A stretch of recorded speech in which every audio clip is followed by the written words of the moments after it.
Meu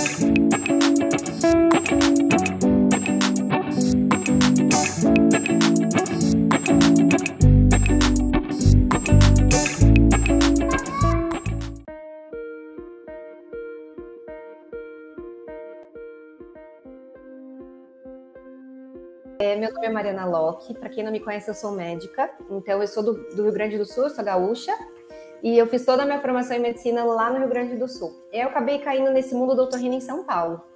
Então, eu fui para São Paulo para prestar otorrino, e dentro do otorrino eu me deparei com a foniatria, que era uma área de atuação que ainda era pouquíssimo conhecida.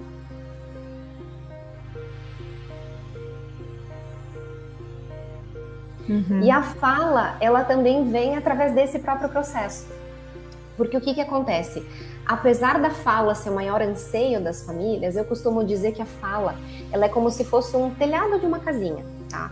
Antes de ter o concreto, realmente sedimentar todo o concreto ali do teto, a laje, colocar o telhado, a gente tem muitos outros passos, né? Então a gente precisa deixar esse solo um pouquinho mais regular, a gente precisa levantar a parede, levantar toda a estrutura de aço, aí sim colocar um cimento, vedar bem, colocar a estrutura de janela, porta, aí sim a laje e o telhado, entendeu? Eu gosto de mostrar esse passo a passo porque apesar da fala ser o que traz mais anseio, existem muitos outros indícios de comunicação e de linguagem que a criança vai demonstrando pra gente saber que sim, ela está no caminho de desenvolver esse processo da fala, entendeu? Então, antes de começar a desenvolver as habilidades de fala, que nada mais é do que uma expressão oral de comunicação, a criança ela acaba desenvolvendo outros aspectos e outras habilidades relacionadas à linguagem.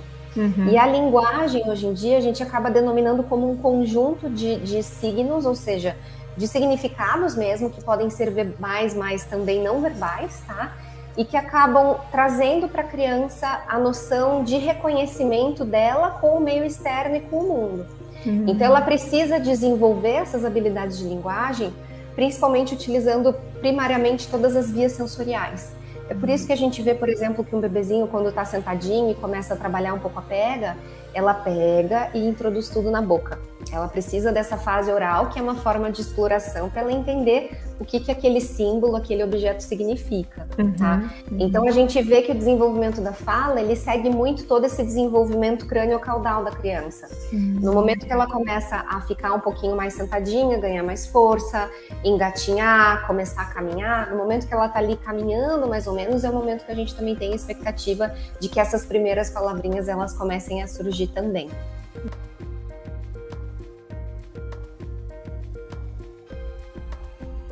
Tu sabes que assim, é muito interessante, Mal, o nosso cérebro é fantástico assim quando a gente começa a estudar mais a parte de neurociência, sabe? E quando a gente olha para as regiões específicas a nível neuronal, regiões motoras, a região motora da fala, ela é muito próxima à região motora das mãos e dos pés.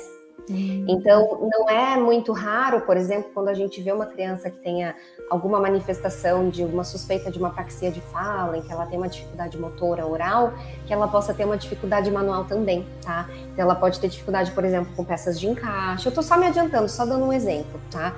Mas, assim, o que a gente espera normalmente?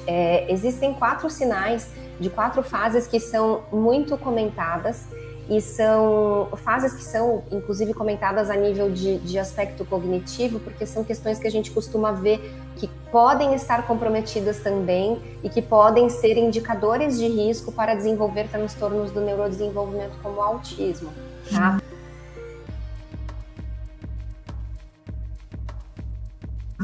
Dentro dessas fases, a gente costuma dizer das fases dos 3, 6, 9 e 12 meses, tá?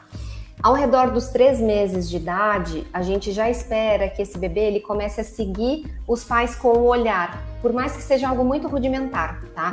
Isso também é uma manifestação tanto de que ele tem um controle da motricidade ocular, quanto da via auditiva estar íntegra ou não, tá? Porque ele precisa estar ouvindo esse som e realmente fazer uma localização daquela pessoa que está dentro daquele ambiente. Então, ao redor dos 3 meses, a gente já começa a ver essa questão da busca pelo olhar, tanto do pai quanto da mãe. Ao redor dos 6 meses, a gente começa a ver o que a gente chama de sorriso social.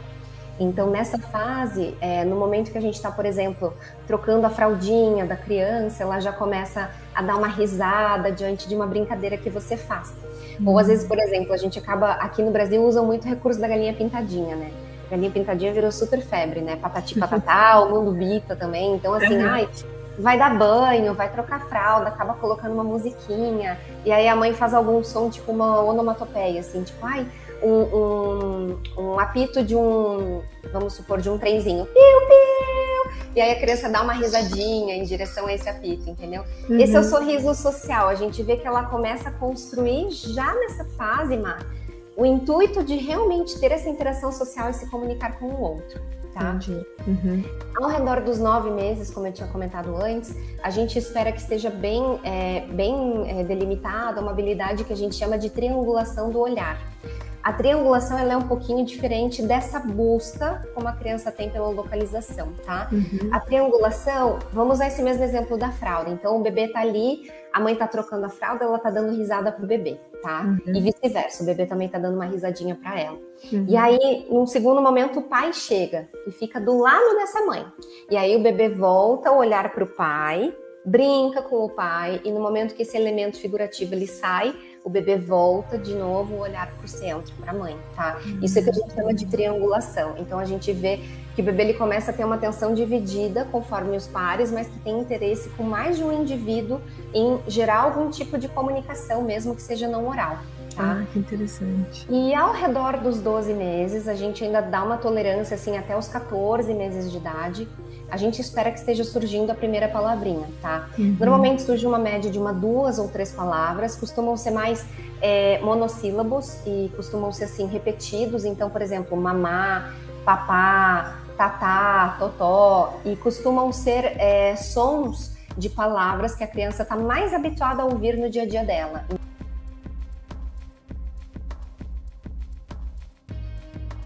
São habilidades que a gente costuma ver que as crianças já começam a ir sedimentando dentro dessa esfera da linguagem, para que ele se torne realmente um ser individual e comunicativo com essa intenção de realmente se relacionar com o outro. Entendi. De se fazer ele ser entendido, né? Ele tá querendo comunicar, eu estou prestando atenção em você, aí volta o olhar para a mãe, ele tá tentando se comunicar dessa forma, pelo olhar.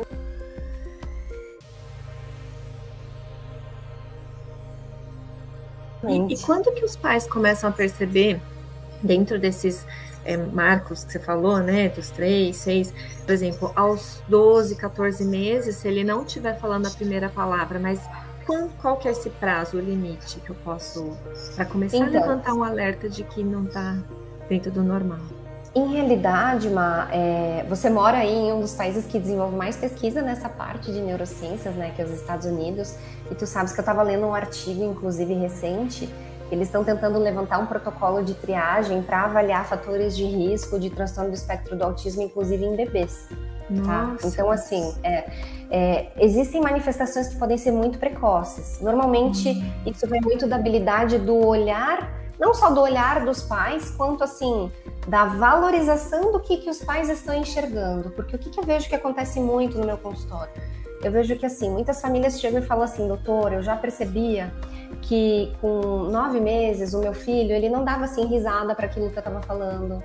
Ele não buscava muito interagir com outra criança, mas eu conversei com meu pai ou com a minha mãe, e a minha mãe disse que isso não era problema nenhum, que isso era coisa da minha cabeça. Então, assim, a gente vê que muitos pais não são validados nesse sentido, tá? Entendi. E às vezes acabam chegando muito tardiamente no consultório. O ideal mesmo, o mundo ideal é que ao redor dos 14, 15 meses, se realmente não tá evoluindo, que já busque ajuda, tá? Eu normalmente acabo atendendo crianças assim, com 2 anos e meio, 3 anos de idade, e muitas vezes nessa faixa etária, apesar da gente levantar um farol, um alerta, existem algumas patologias que a gente às vezes nem consegue fazer o diagnóstico pela faixa etária. Mas eu acho que nesse sentido, o mais importante o que é a gente identificar características que possam estar, de certa forma, atípicas dentro desse neurodesenvolvimento e a partir disso iniciar uma intervenção precoce.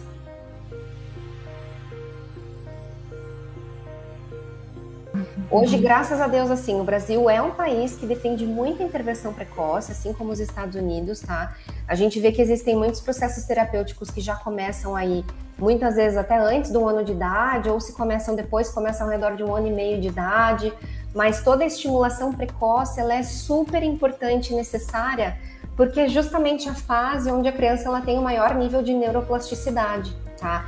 Dependendo da faixa etária da criança, a gente vê que a cada dia que passa, ela vai criando ainda mais conexões neuronais e, consequentemente, algumas habilidades que podem estar sofrendo interferência, às vezes por questões ambientais ou mesmo até questões Sim. da própria pandemia que a gente viu, podem acabar Sim. sofrendo alguma diferença ao longo do caminho, entendeu? Mas então essa estimulação precoce é mesmo para quando você não percebe, não chega a ter alguma dificuldade, já é uma estimulação meio que preventiva, para você ajudar a criar conexões.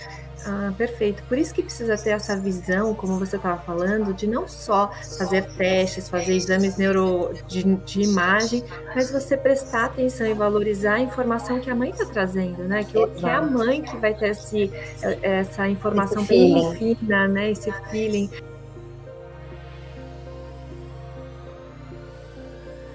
A gente vê que muitas crianças, pelo próprio processo exploratório da cavidade oral, muitas vezes elas podem acabar desenvolvendo como se fosse uma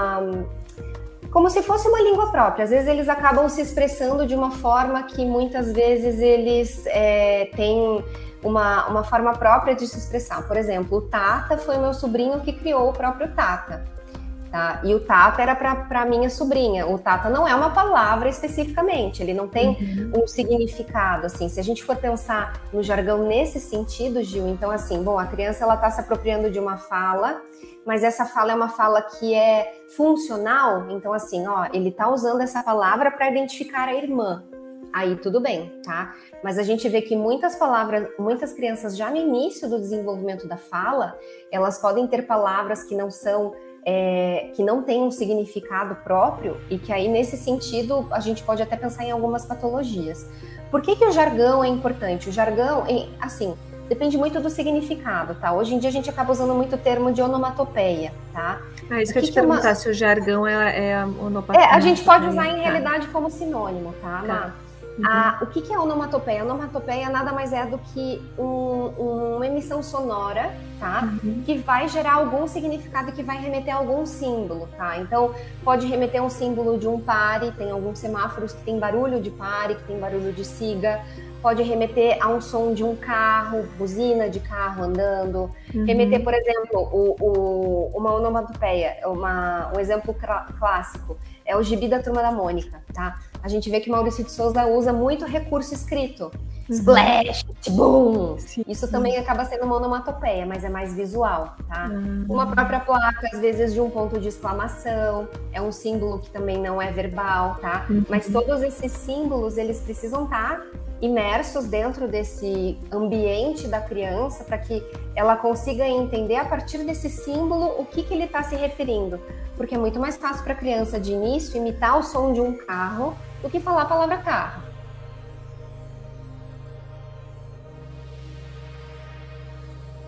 Então, mas assim, se persistir o uso desse jargão, vamos supor que a criança chega com 1 ano e meio, 2 anos, ao invés de tentar falar carro, só ficar no vrum, vrum, vrum, o que a mãe poderia fazer? Ela chegaria a falar, filho, é o carro? Ela pode sugerir isso? Pode sim. Isso é uma das técnicas, inclusive, que a gente usa, tá? Porque, em realidade, o que acontece? À medida que essa criança ela vai crescendo e vai se desenvolvendo, ela vai entendendo que aquela onomatopeia significa muito mais um som ou uma expressão do que uma palavra de fato. Tá? Então, normalmente o que eu costumo dizer é que a forma mais rica que a gente tem de dar esse incentivo, Mar, é pela nomeação. A forma principal que a gente tem de ajudar a criança com essa estimulação é conversando com a criança. E muita gente, às vezes, quando tá na rua, eu vejo assim, outro dia eu ainda vi uma mãe correndo com um bebezinho assim no carrinho, mas ela correndo, empurrando o carrinho e falando assim, vai, vamos lá. E aí do lado assim, uma mulher olhando, tipo assim, nossa, mas o que é isso, essa mulher conversando com o bebê? E qual que é o problema ela tá conversando com o bebê? De alguma forma ela tá armazenando aquela informação, entendeu? Sim. Mas a gente acaba sendo muito subjugado nesse sentido, pensando assim, nossa, mas o que eu vou conversar com o meu bebê? Isso você pode conversar de tudo. E aí eu acabei botando um vídeo muito legal de uma mãe montando um sanduíche.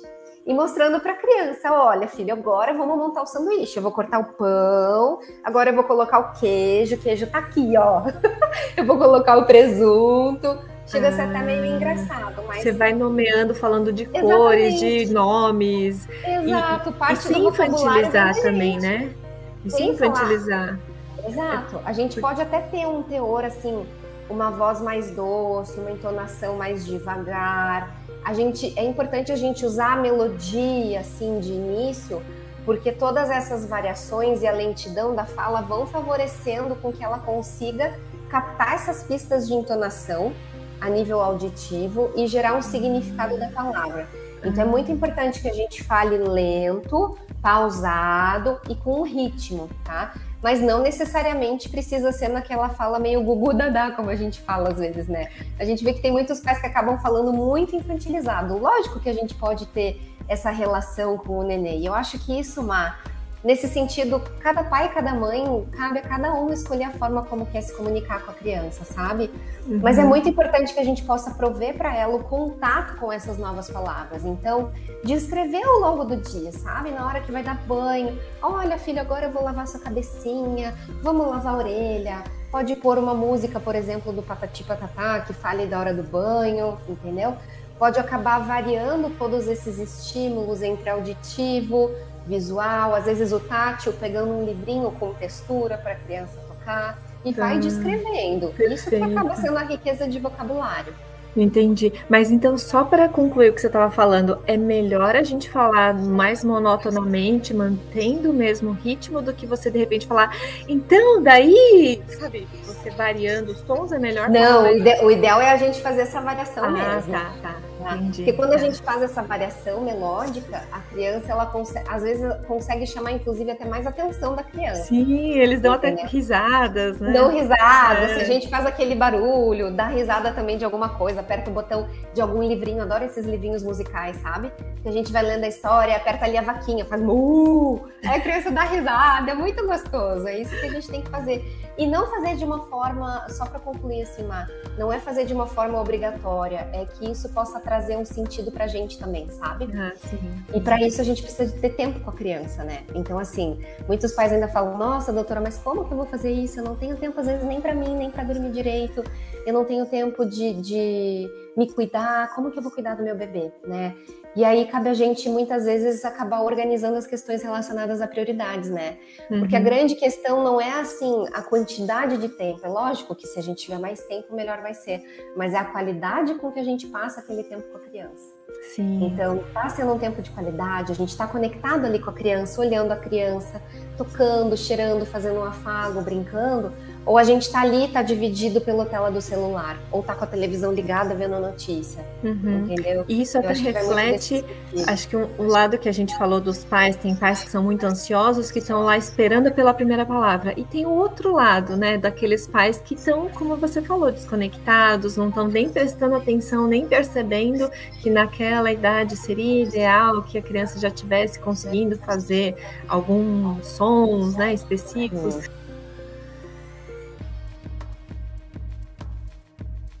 Da questão da chupeta é sempre uma discussão, sabe, Má? Porque existe uma linha, assim, dentro da pediatria que fala que deixa com a chupeta. Tem uma linha que fala, não deixa com a chupeta. Eu não deixo, assim, uma visão de demônio da chupeta, tá? Só para fazer um adendo. A chupeta, quando a criança vai falar, se a criança tá falando com a chupeta na boca, a chupeta realmente atrapalha. Imagina, se é uma criança que tá aprendendo a explorar a cavidade oral, controlar a língua, controlar o movimento de vedar a boca, às vezes tem aquela salivação, precisa engolir, respirar e ainda assim coordenar com a chupeta, aí fica difícil, entendeu? Mas a gente sabe que a chupeta é um elemento que acaba trazendo conforto e acaba sendo um elemento muitas vezes de transição e de trazer um pouco mais de vínculo e de sentimento de cumprimento às necessidades da criança, sabe? Então, assim, se a criança muitas vezes, naquela fase mais oral, precisa, por exemplo, do peito da mãe, por algum motivo a mãe não está disponível, está trabalhando e não consegue, a gente sabe que a chupeta vai acalmar, né? Mas, nesse sentido, com relação à fala, no momento em que a criança estiver passando por esse processo de aquisição, o ideal é que a gente vá reduzindo o uso da chupeta para utilizar a chupeta nos momentos realmente necessários a esse recurso, entendeu? entendeu? Então, no momento que a criança ela tá desregulando afetivamente, então ela passou por alguma situação de frustração, enfim, de susto, teve algum trauma em casa, alguma coisa nesse sentido, ela se desregulou, aí sim a chupeta ela vem a calhar. Mas a gente sabe que muitas crianças às vezes passam o dia inteiro com a chupeta na boca, e mesmo com a chupeta em si não cumpre a necessidade e o papel que ela precisa, entendeu? Sim, então, sim. Vai muito da situação mesmo. É pontual, né? Quando realmente precisa, tem que ser uma situação pontual.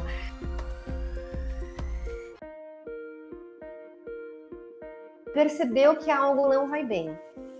Muitas das vezes, o que eu ouço, Má, e aí eu tô reproduzindo o que eu ouço de muitos pacientes que vêm até mim, tá?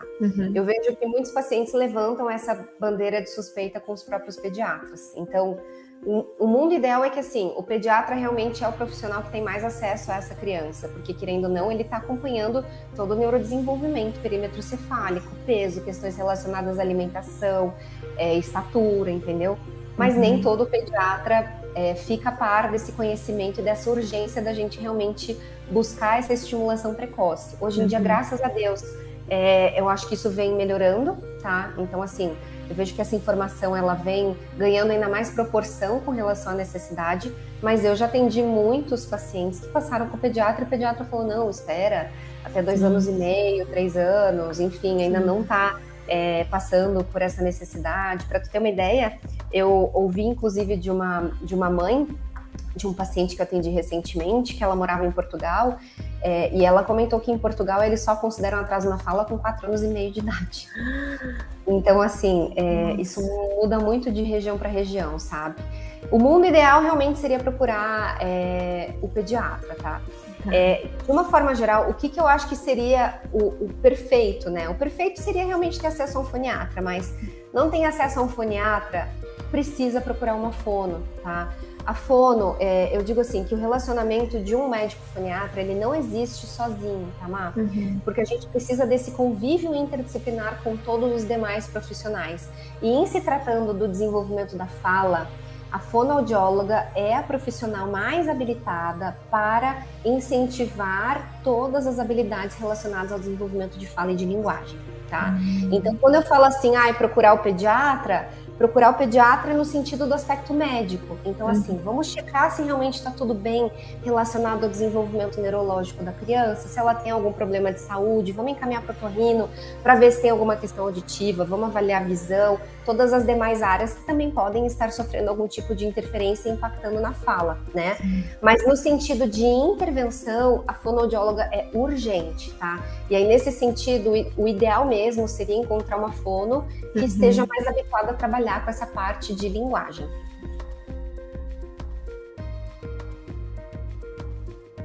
Porque a gente sabe hoje em dia que, graças a Deus, assim, a grande maior parte dessas questões de atraso podem ser meramente relacionadas a questões ambientais, ou por falta de estímulo, ou falta de convívio, de incentivo, tá? Ou podem ser questões relacionadas à parte de habilidades fonológicas, tá? Que seria o que a gente chama de transtorno fonológico, tá? Que pode ser uma falha em realmente adquirir a noção de todos esses vocabulários, de todos esses sonzinhos, e de ganhar o domínio dessas habilidades de fala relacionadas à linguagem, tá? Essa é a grande maioria. É alguma dificuldade motora mesmo? Não, do fonológico não. O fonológico é relacionado à questão de som. Em realidade, não. É que assim, hoje em dia a gente fala assim, de aspecto motor. Quando a gente fala em motor, um comprometimento motor da fala seria mais um atraso motor na fala ou uma apraxia, tá?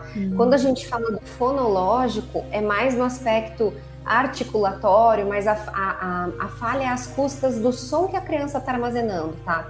Então, o transtorno fonológico, normalmente, quando a gente fala, por exemplo, a fala do Cebolinha, tá?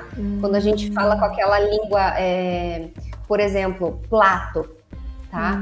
É por uma falha de ponto articulatório, mas não é uma falha de motor, de controle motor. Quando a gente fala em controle motor, é uma dificuldade de ter uma precisão de realmente movimentar a estrutura da cavidade oral para programar esse movimento, entendeu? Então, por exemplo, os sons de consoante são sons que são mais difíceis.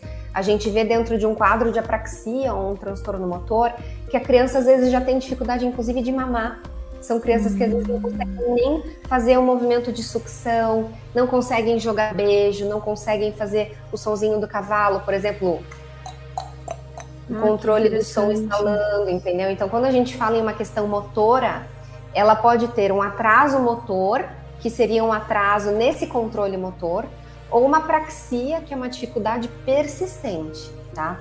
Para a gente fazer o diagnóstico de apraxia, a gente costuma dizer que o diagnóstico funcional ele é dado realmente por uma fonoaudióloga, tá?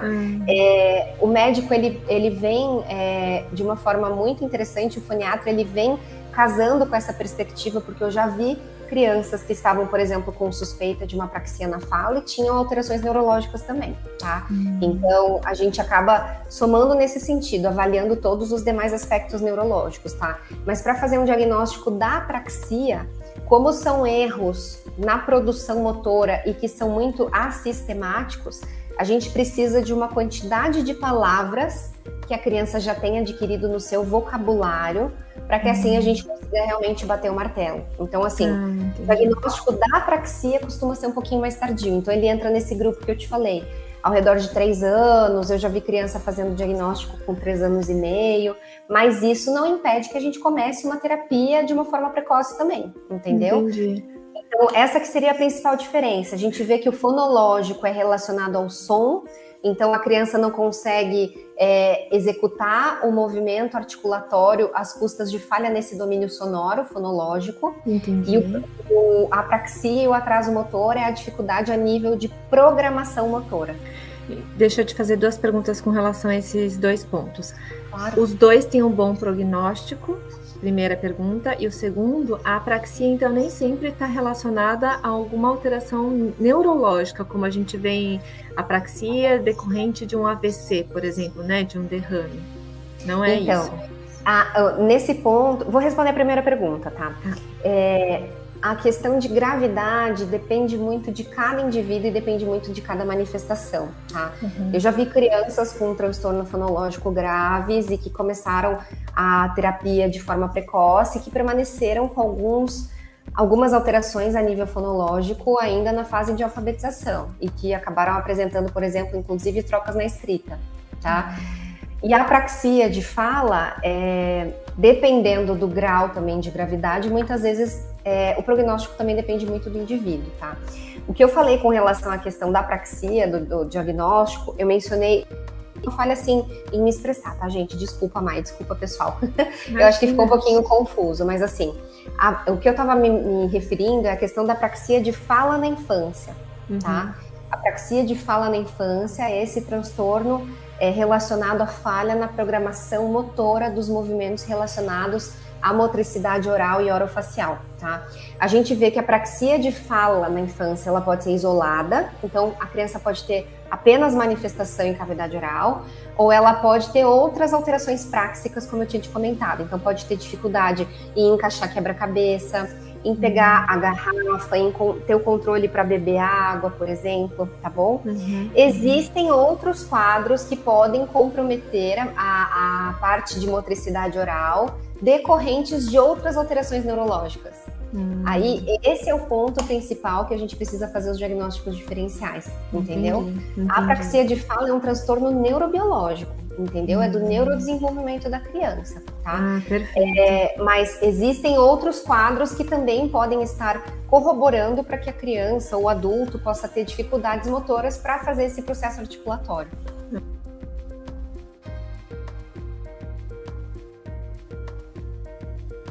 Eu acho que o ponto principal que muitas pessoas acabam procurando auxílio no consultório é a respeito do transtorno do espectro do autismo, sabe?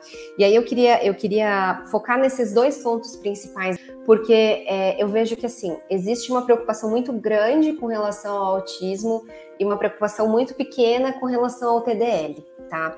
E qual que é a principal diferença entre eles? Se puder falar o que é TDL, que eu acho que Sim. O TDL, pessoal, a gente chama de transtorno do desenvolvimento da linguagem, tá? E o autismo, hoje em dia, em realidade, a gente nomeia como transtorno do espectro do autismo, né? A classificação do transtorno do espectro do autismo, que é o TEA, a gente segue o Manual de Doenças Mentais, que é o DSM-5, tá? E o TDL também segue uma linha de critérios clínicos, tá? Hoje em dia eles estão, inclusive, oficializando um pouco melhor as questões relacionadas ao diagnóstico e todos os critérios, tá?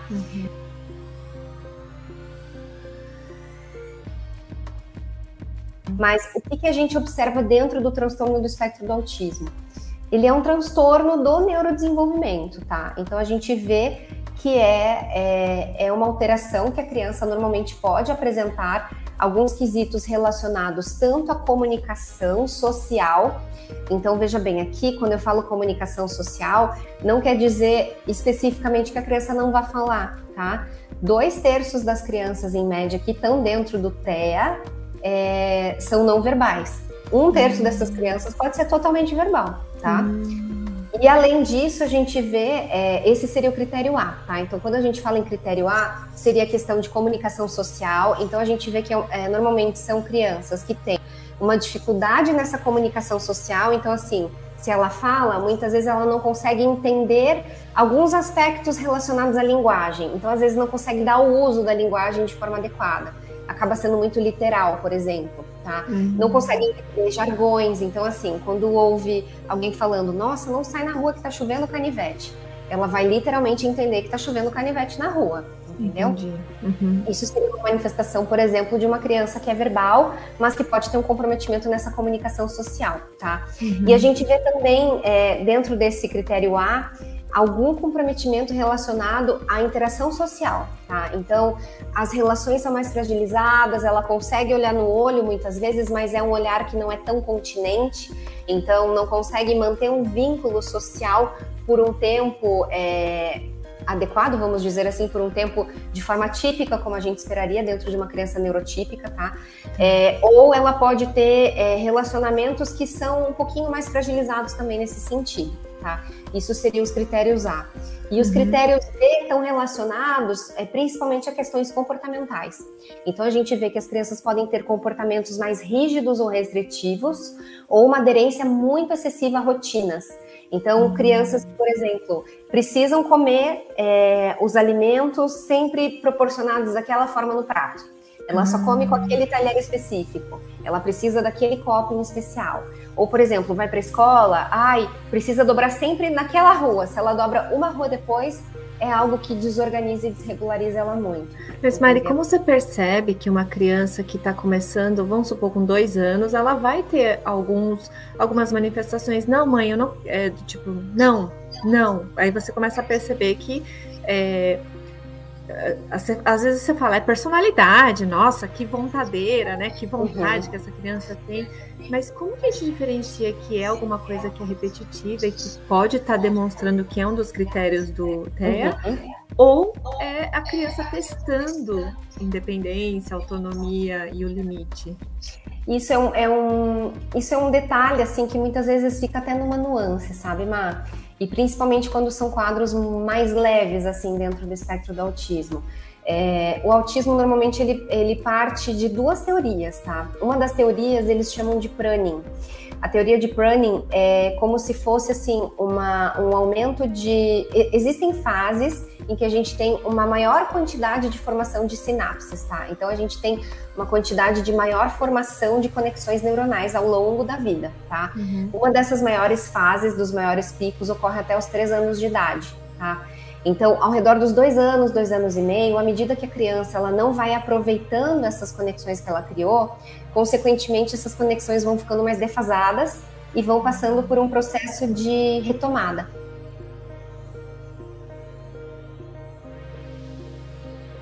O que seria o transtorno do desenvolvimento de linguagem, gente? Por que eu disse que isso é uma preocupação que é minha e também é de todos os foniatras? Porque quando a gente vê números, estatísticas, a gente vê que o TDL ele pode ser muito mais frequente do que um transtorno do espectro do autismo, tá? Enquanto os dados americanos levantam que 1 a cada 59 crianças dentro dos Estados Unidos, né, pelo CDC, podem ter algum grau, manifestar sintomas relacionados ao transtorno do espectro do autismo, em realidade no Brasil a gente estima que uma média de 7% das crianças brasileiras podem ter algum grau de manifestação do transtorno do desenvolvimento da linguagem, tá? Então, se a gente vai ver isso em números, quando a gente espera, por exemplo, dentro de uma sala de aula, Uma sala de aula que tem uma média de 15 a 17 crianças, uma média de 2 a 3 crianças pode ter algum grau de TDL. É uma coisa assim muito abusiva, é muito grande.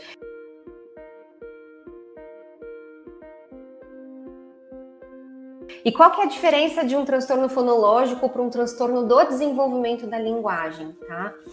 Como eu falei para vocês, o fonológico está relacionado à questão sonora, né? Ao significado da própria palavra, enquanto que o da linguagem é algo que é muito mais precoce, tá? Como a gente desenvolve essas habilidades de linguagem já desde bebezinho, a gente vê que essas crianças não conseguem dominar muitas vezes a comunicação ou acabam tendo algum atraso na fala por ter uma dificuldade persistente e que mesmo fazendo ou passando por um processo terapêutico com a fono, são dificuldades que podem perdurar por um prazo maior, relacionado a todas as esferas da linguagem, tá? A gente costuma dizer, Má, que a linguagem ela tem vários subsistemas, tá? Então, por exemplo, a pragmática seria a forma como a gente utiliza a linguagem, tá? A semântica seria relacionado, por exemplo, à questão de ordem gramatical, tá? Morfossintaxe, então saber o que é um sujeito, um advérbio. Então, quando a gente fala em um transtorno do desenvolvimento de linguagem, a gente vê que são crianças que têm um atraso na fala, que é um atraso que pode ser persistente, tá? O persistente você quer dizer com... você vê a criança até com 6, 8 anos? A gente vê manifestações desse transtorno que podem ser diferentes do que a gente esperaria de uma criança pequena. Mas a gente pode ver que essas dificuldades muitas vezes podem acabar se manifestando e tendo relação com dificuldades em leitura e escrita, tá? São crianças que podem sofrer um processo de impacto com relação à alfabetização, tá? Então a gente vê que quando menores são crianças que têm um atraso na fala, mas que muitas vezes, às vezes não conseguem entender o comando que a gente dá. Então quando a gente vê no transtorno fonológico que praticamente a criança fala como a fala do Cebolinha, que eu acho que é mais visível assim para as pessoas leigas que estão nos assistindo aqui, o transtorno do desenvolvimento de linguagem, muitas vezes a criança ela não consegue entender a coerência de uma sentença que você pede. Então você fala alguma coisa para ela, ela não consegue entender. Ela pode ter comprometimento tanto na parte expressiva, então assim, na parte de executar o movimento, então de fala mesmo, tá? Ou ela pode ter uma dificuldade na linguagem receptiva, a forma como ela entende essa informação que tu tá dando. Ou ela não entende, ou ela entende de uma forma mais errônea, entendeu? Ela pode ter dificuldade para memorizar realmente esses sons das palavras, ela pode ter uma dificuldade contínua nessa parte expressiva.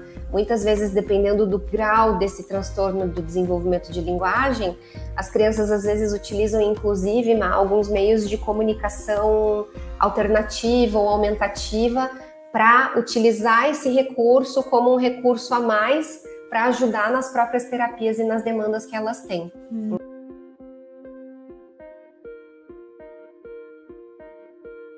Porque se a gente vê que uma criança com esse transtorno do desenvolvimento de linguagem vai ter um comprometimento na linguagem, ela pode sofrer consequência na criação desse jogo simbólico, como eu falei para você.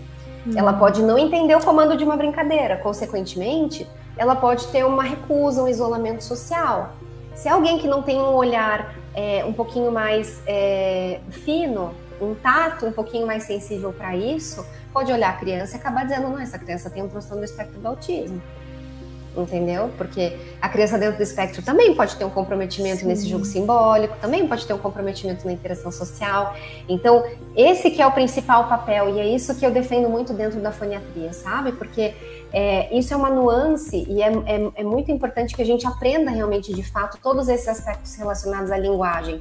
Porque só tendo esse conhecimento em mãos, usando isso realmente como uma arma, como uma ferramenta, a gente consegue realmente avaliar, bom, isso pode ser uma questão de um transtorno do neurodesenvolvimento ou isso realmente é uma questão a nível biológico da parte da linguagem mesmo, a nível de conexão neuronal de linguagem especificamente. Entendi. Porque a criança dentro do espectro, ela também pode ter manifestação na linguagem, mas ela vai ter outras questões relacionadas que o TDL também não tem, entendeu? Nossa, doutora, parece então que é uma diferença bem...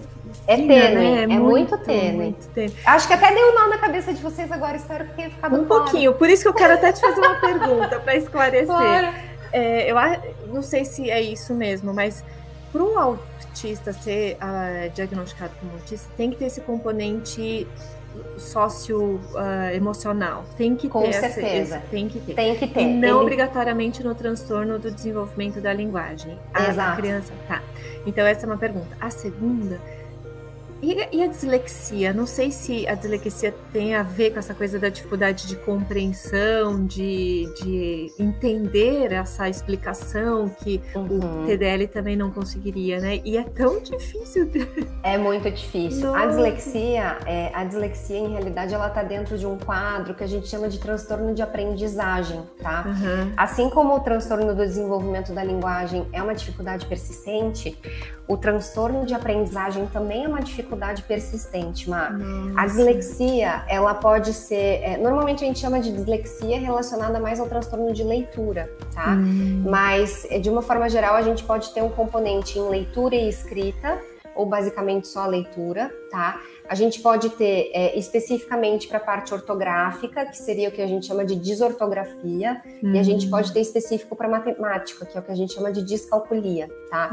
Mas todas essas crianças que têm TDL, elas podem ter um fator de risco ainda mais aumentado para desenvolver também um transtorno de aprendizagem. Gente, que difícil. Mas é muito complicado. Muita criança que, às vezes, os pais, de forma até inocente, ficam pensando, nossa, mas esse meu filho é burro, sabe? Essa é super errado.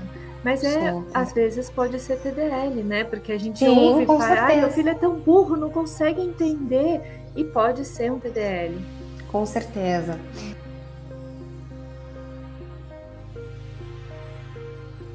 Diante da dúvida, procure um profissional. Eu acho que a dúvida, ela não traz ganho nenhum para ninguém. Ela não traz um ganho para a criança, porque de qualquer forma a criança está vendo o seu anseio diante da ausência daquela fala que às vezes não está surgindo. Sim. E para os pais isso levanta ainda mais uma angústia e gera todo um conflito social, inclusive com outras pessoas que estão ali ao redor, sabe? Mas o que eu vejo que é muito frequente, não sei como é aí nos Estados Unidos, mas eu vejo que infelizmente aqui no Brasil é muito complicado, é com relação a estigma, sabe? Eu vejo que muitas pessoas ficam presas assim a estigma, porque ele é autista, ou porque ela tem uma deficiência intelectual, ou porque ele é Down. Antes de qualquer estigma, antes de qualquer diagnóstico, aquela é uma criança. Com certeza. Entendeu? E é isso que mais me assusta e me apavora, porque eu vejo que essa forma de educação não inclusiva, ela começa dentro da nossa própria sociedade.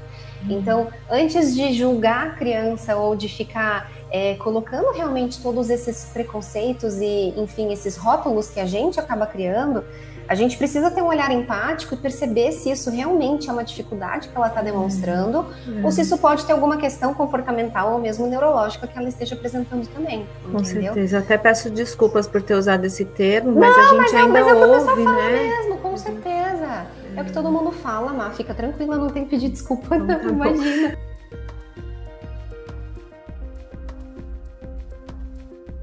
É um trabalho de formiguinha, sabe, Má?